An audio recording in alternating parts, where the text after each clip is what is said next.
Fala, co-criador! Gente, olha só o cenário agora, olha o meu estúdio. Olha só esse vento aqui, que coisa maravilhosa.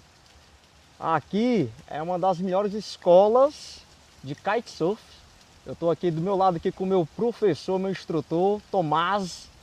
Prazer, meu irmão. Obrigado aí pelo convite. Imagina, eu que agradeço poder compartilhar um pouco aqui do nosso espaço, da nossa vivência, né? E da nossa experiência co-criando.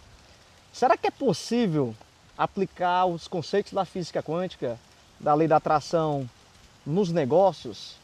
Tomás, gente, se tornou um grande amigo. Na verdade, ele já era meu aluno, Sim. Eu não sabia. E aí eu vim tirar umas férias aqui na ilha do Guajiru, aqui no Ceará. E aí comecei a contactar algumas escolas de kitesurf. Daqui a pouco eu mando uma mensagem para ele, sem saber que ele era meu aluno. Sim. E ele fala assim, ó, eu sou seu aluno e agora você vai ser meu aluno de kite. Boa. Você vê como é que é as coisas do universo, né? Sim. E aí eu tive a oportunidade de conhecer a história do Tomás e assim, cara, eu vim aqui em outubro, né, tá, porque vai fazer quase um ano. Sim. E eu lembro dos detalhes da história do Tomás, sabe? História de superação, história de mudança, de ponto de inflexão. E o quanto que o Tomás usou o poder da fé, né? As leis quânticas, às vezes, mesmo sem saber, Sim. para poder hoje estar aqui. Na verdade, ele fala que não sabe o que é trabalho, o que é diversão, família, tá tudo junto. Tá tudo junto.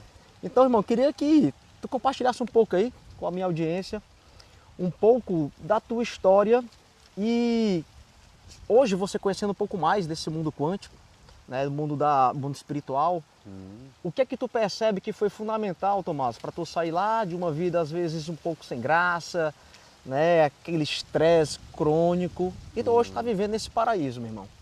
A primeira coisa, Cleiton, eu diria assim que é uma decisão, né? Tudo que foi criado até hoje, né, assim, por nós, pelo ser humano, um dia foi imaginado, um dia teve na nossa mente. Total. Então eu tinha... Então tu imaginava com isso que está acontecendo? Imaginava. Exatamente como está acontecendo hoje, eu já tinha imaginado. Então eu, como adolescente, né, a gente quando criança, o pessoal da minha geração, tinha aquele sonho de ser jogador de futebol, mas eu surfava e eu queria ter a oportunidade de viver o que hoje é o lifestyle, né? Mas naquela época era simplesmente viver ao ar livre, era desfrutar o tempo e através do surf. O surf década 90, 2000 era muito marginalizado, né? Então nós surfistas éramos muito marginalizados. Hoje é um esporte olímpico e é a prova de que se você acredita na força do esporte, você pode viver através dele e eu sou fruto disso. E aí, dito isso, eu desejei, assim, um dia construir uma casa na frente da praia, né? E viver aquele sonho do surfista de, eu diria assim, pegar altas ondas na frente de casa.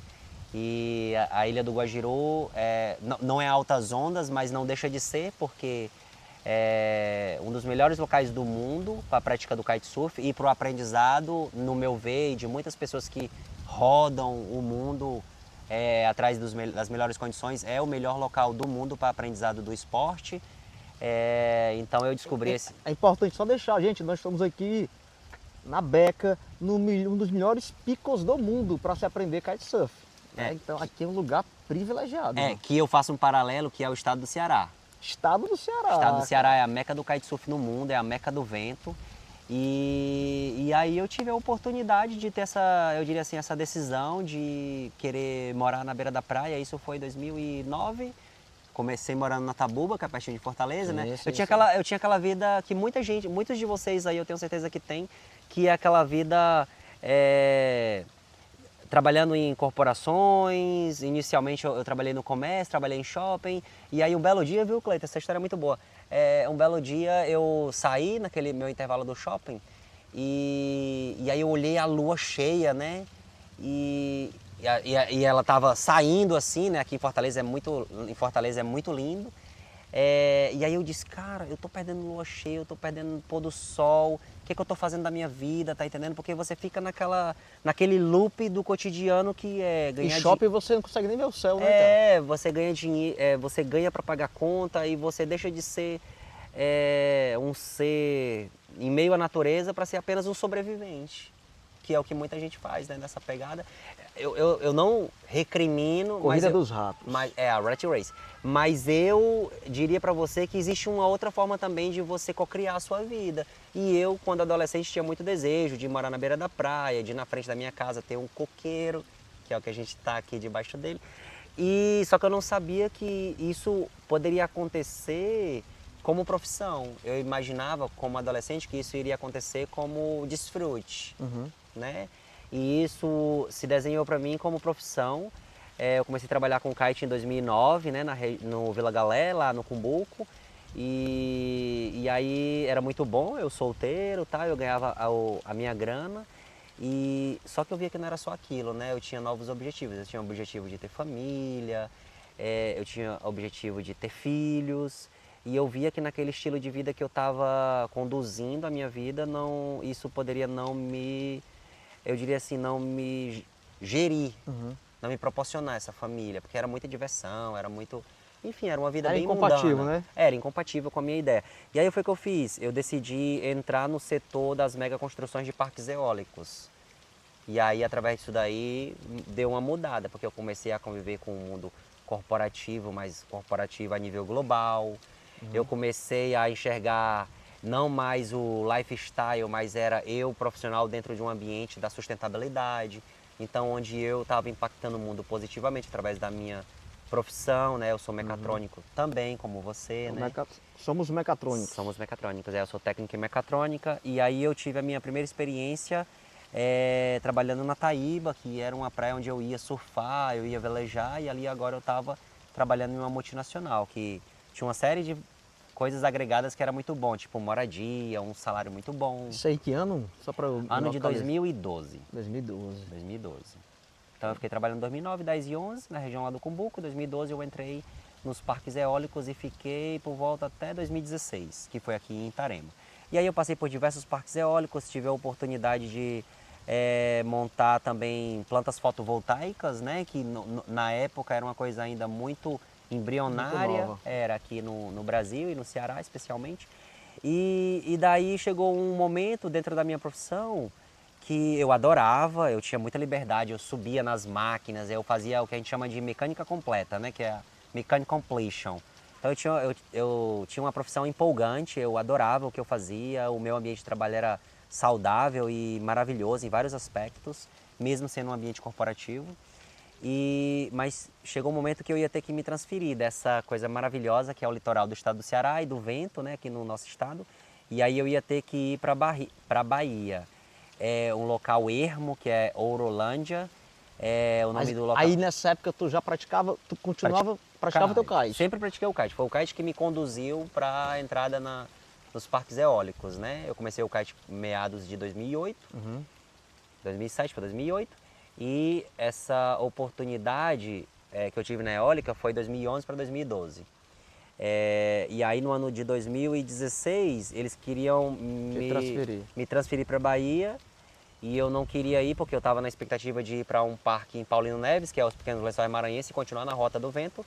E aí foi onde eu decidi realmente voltar o meu antigo trabalho, que não era uma profissão, que era construção de kitesurf. Eu observei que o kite vinha se valorizando, né? E aí no ano de 2016 eu decidi, na verdade eu tomei a decisão em 2015 que eu não queria me transferir, mas no ano de 2016 eu tomei a decisão de fazer o curso da Organização Internacional de Kite, que é o IKO, e aí eu me transformei em um instrutor internacional, com certificação internacional.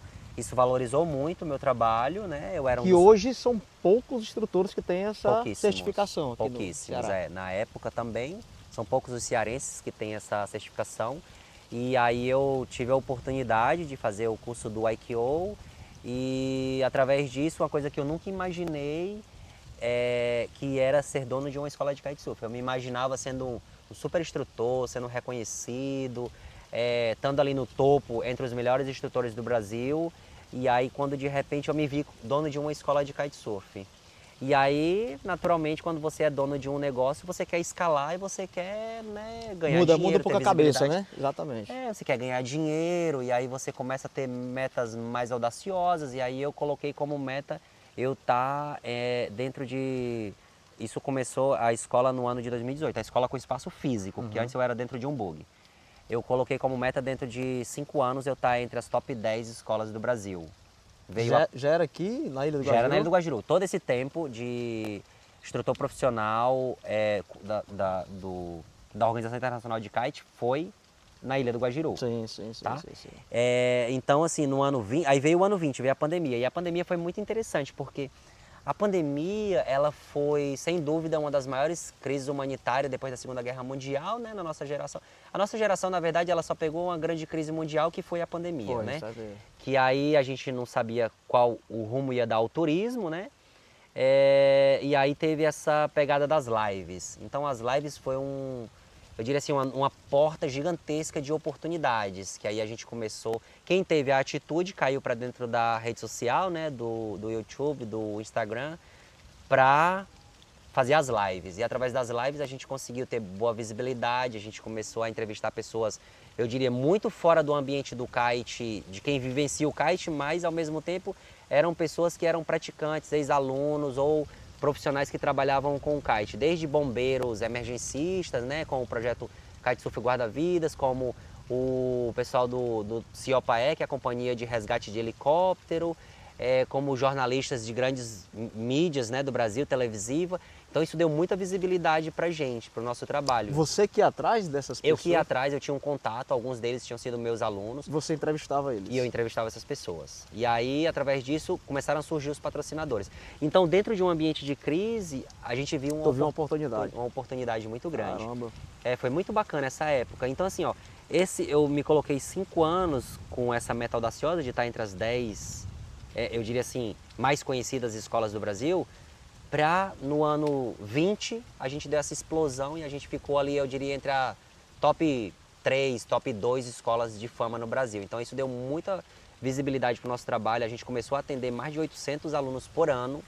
Uau, então isso no ano 20, no ano 21 foram mais de 800 alunos, muitos instrutores, pandemia acontecendo, a gente na rede social lá e a gente usando todo esse fator negativo que estava acontecendo por conta da pandemia para dizer para as pessoas que elas poderiam mudar o mindset delas, que elas poderiam, você não precisa esperar a sua aposentadoria, você ter 60, 70 anos para você se aposentar e viver na praia.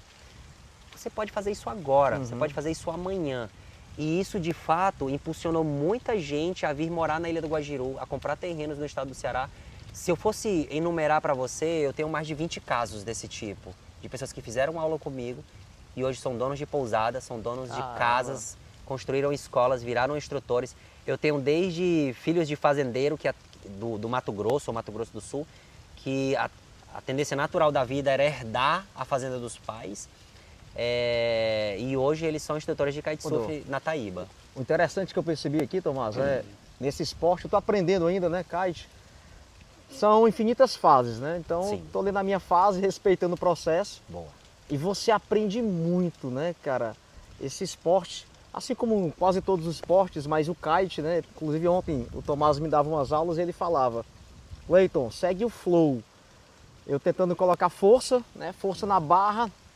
Ele, irmão, solta, entra no fluxo. Aí no final, que eu consegui fazer umas transições, eu percebi que foi a hora que eu não quis entender o processo. Boa. Eu me entreguei. Boa. Né? Segue o flow. E na vida é desse jeito, você coloca a força, trava. A força do braço, na Bíblia fala, né? A gente tem que acreditar que o amanhã é de Deus. E a gente às vezes fica na força do nosso braço, a gente fica querendo fazer a nossa programação de vida, programação daqui a 20 anos eu me aposento. A gente não sabe do amanhã, tá entendendo? Então você tem que viver o agora, o tempo todo. Hoje em dia até um tanto filosófico e utópico, né? Essa coisa do agora, do agora. Mas o agora é a dádiva, é o presente. E viver o agora com qualidade, inclusive hoje, né? Hoje foi um tempo atípico. Eu achava que ia fazer sol, eu ia passar a tarde velejando e mudou o clima, né? Choveu, já voltou. É você viver sem resistência. Boa. Tipo, eu planejei, não aconteceu, eu estou feliz do mesmo jeito. Do mesmo jeito. Quando você coloca resistência, você sofre. É verdade. Entendeu? A gente não consegue controlar o vento. A natureza, você falou natureza. isso pra mim ontem, não foi? Você aprende a ler e a respeitar a natureza. A respeitar a natureza. Então assim, somos natureza, a gente tem que entrar nesse flow da natureza, né? Assim, você tem que entender que você não consegue controlar o vento, mas no nosso caso, a gente consegue administrar, controlar a pipa de kitesurf.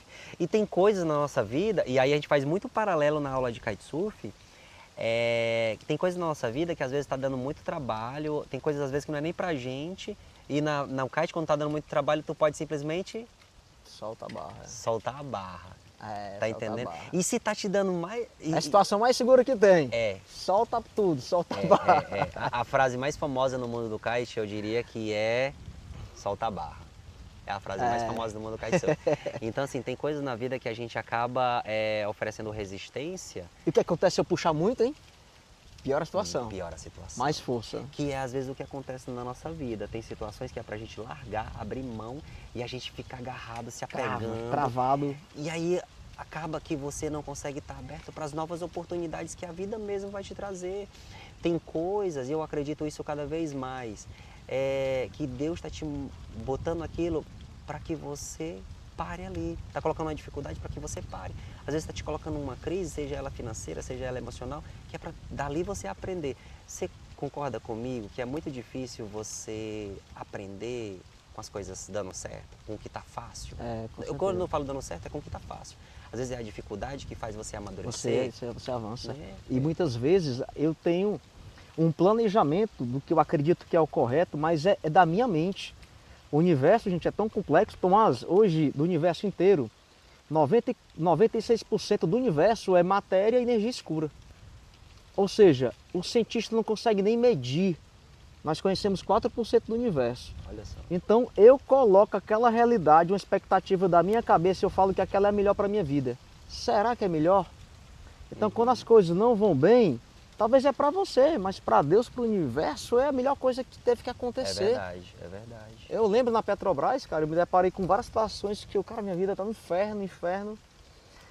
E aí, Tomás, quando eu saio de lá, anos depois eu olho para trás e o cara, graças a Deus, que se não tivesse acontecido aquilo, eu não teria acordado para outra realidade.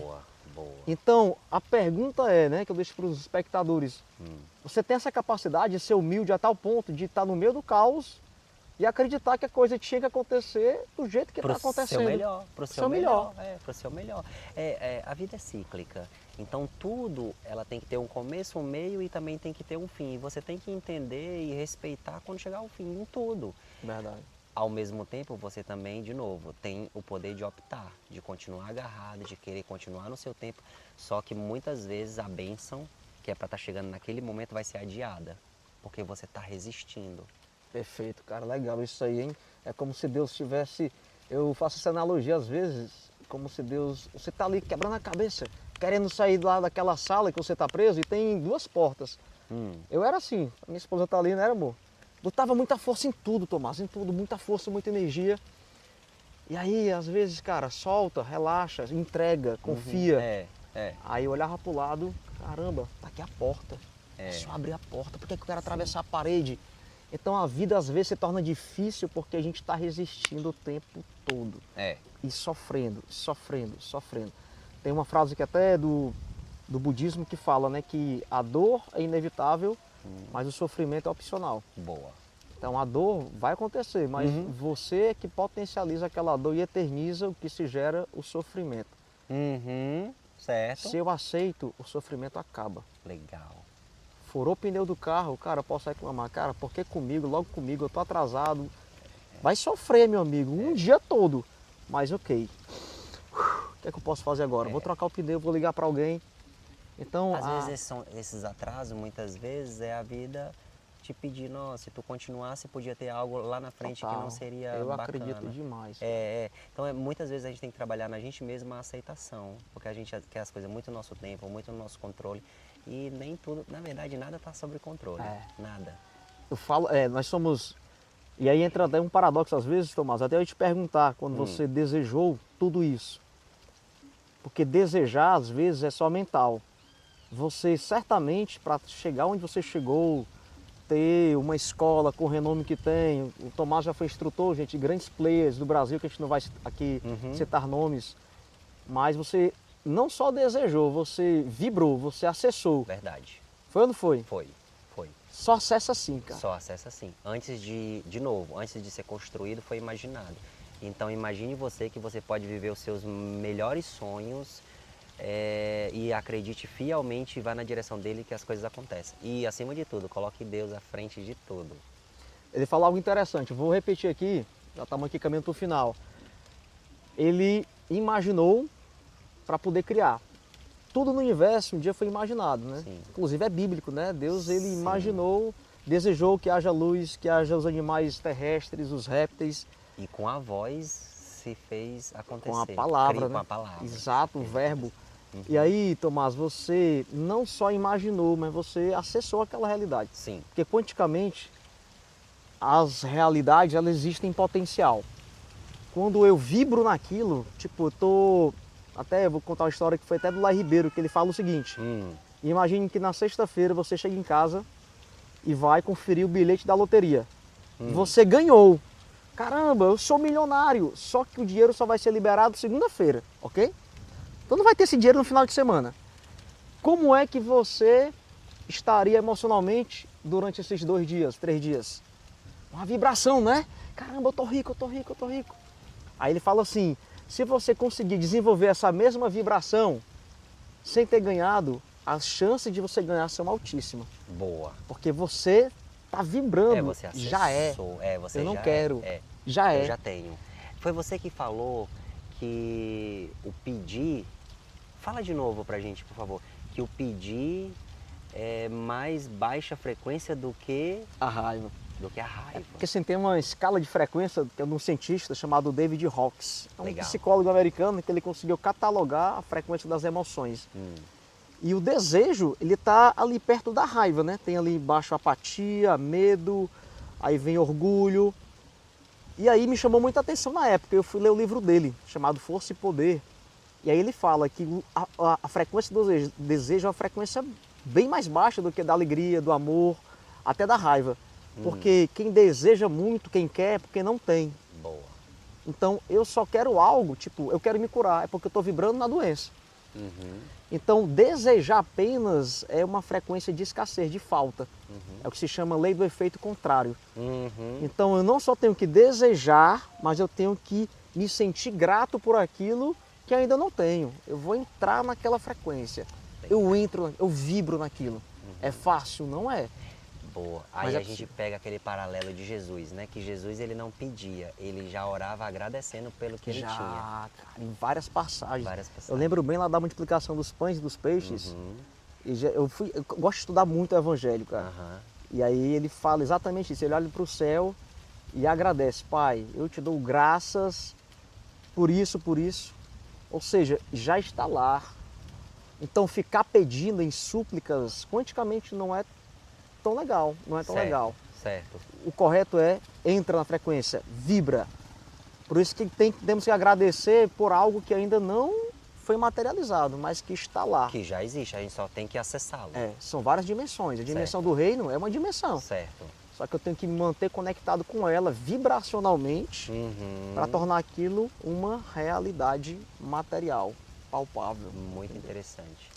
Ó, a nossa conversa aqui não teria fim nunca, hein? Não, muito bom, cara. Muito bom conversar com esse cara, tem muita história. Obrigado. Tomás, deixa aí só uma mensagem final para aquelas pessoas céticas. Eu sei que você também é cristão, Sim. né? Entra também no âmbito da fé.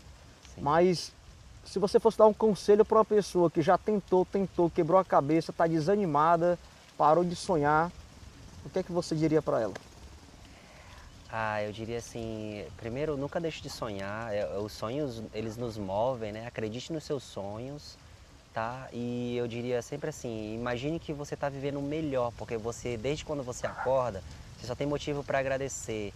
É o pisar no chão, é o oxigênio, é o enxergar, é a família que você tem, é o alimento que você tem, é a casa que te protege. Nunca imagine que você é merecedor de menos do que o que você tem. Pelo contrário, o que você tem é só, eu diria assim, a tua base para você conquistar muito mais. Então, vibre sempre no melhor para a sua vida, no melhor para as pessoas, porque a gente precisa acreditar que existem, eu diria assim, lugares assim, onde a gente precisa estar, a gente precisa viver o extraordinário, eu diria. pessoal. É isso aí. Gente, ó, se você chegou até aqui, deixa um comentário aí, só para eu saber que você chegou até o final. Estamos na frequência, tá bom? Comenta aqui. Vou estar deixando aí também as redes sociais aqui da escola. Caso você queira aprender o kitesurf com segurança, com quem tem certificação na área, Boa. vem aqui para a Ilha do Guajiru, aqui é o paraíso do kite. Verdade. E meu querido, obrigado mais uma vez. Obrigado eu. Obrigado pela sua vida. Eu que Tamo agradeço. junto. Amém. Valeu.